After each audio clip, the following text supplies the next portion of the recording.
Daily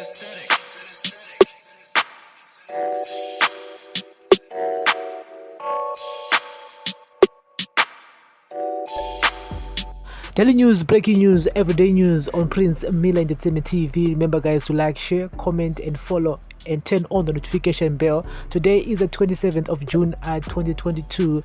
Zimbabwe's worsening economic situation is reportedly ratcheted pressure on President Emmerson Mnangagwa from within his ruling Zanu PF party to find quick solutions as the country heads into the election season.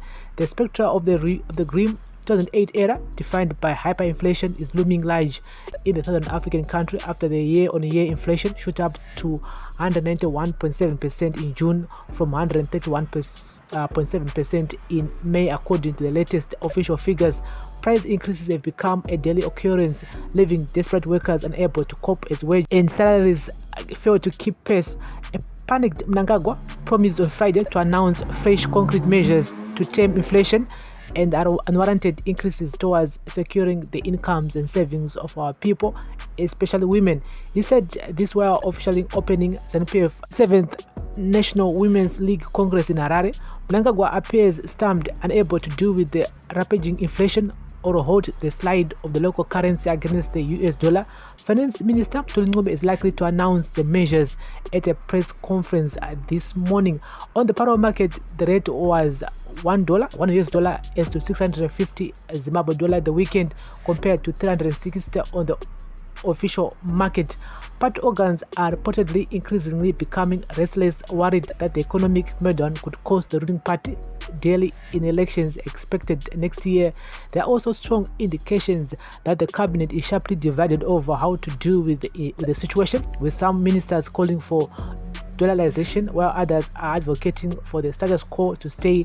Big wigs in the party are also reportedly piling pressure on Mnangagwa to reshuffle the cabinet and fire some ministers they are accused of sabotaging his vision of a middle-class population by 2030, insiders said.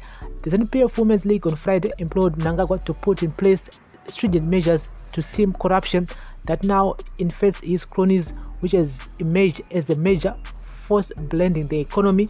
My president, we want you to introduce stiffer penalties against perpetrators of corruption by even cutting one finger, if not two, Women's League Secretary Mabo Chinomona said at the conference. At a press conference recently, Zanu PF Youth National Secretary for Administration Tendai Chiwetu said he was aware of ministers and legislators who are working against Mnangagwa. We have people who seem to like President Mnangagwa, but they don't like him. We are going to make sure that they don't retain as Central Committee members as we approach the elections, Chiwetu said. Mnangagwa has previously attacked saboteurs for the economic malaise. Last month, he announced a raft of measures aimed at controlling the spiraling inflation, which included a ban on bank lending, but the measures boomeranged and forced the government to backtrack. Economists attributed the current economic mess to poor monetary policies and fiscal policy failure, insisting that dollarization was the only way to forward. There is no room for other economic measures to rescue the economy other than dollarization. Owing to this ever-rising inflation, the Minister Zimbabwe may need a supplemented budget, but with that currency, is he prepared to use the local currency? Will we have a $2 trillion budget? Because naturally, if you look at what has been happening, the official exchange rate has tripled from December last year, yet the budget did not take into account of that, economist Gift Mungano said.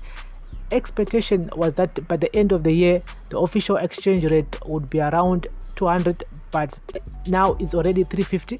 As we get to December, the rate would be above 500. So government is in no capacity to put any measure to tame inflation other than dollarizing. It's a raging fire. Economic agents are restless. Whatever is happening in the country is self-fulfilling. Political analyst Sidix Mnangagwa described Mnangagwa's efforts to resolve the economic crisis as political pressure. The economic fundamentals that are prevailing cannot be addressed by political gimmicks. He said to make sure that he implements genuine political reforms. There are outstanding key political issues that are threatening to tear this economy apart. he said. And so guys, that's the latest here regarding to what Tuli Ngube is expected to say today regarding to measures. So we're gonna do a video about that later on today. And but as for now, it seems like many people are not happy with the current situation iripo. Zviripachena kuti mukuru wenyika vatadza kunyatsodhila nenyaya yecorruption, because in 2018 vakatipromisa vakati vachange vachisunga vanhu vakawanda nyaya yecorruption, but since then we've seen so many people who are still doing the same thing that he said he would deal with in 2018. In other words, we are going backwards instead of going forward.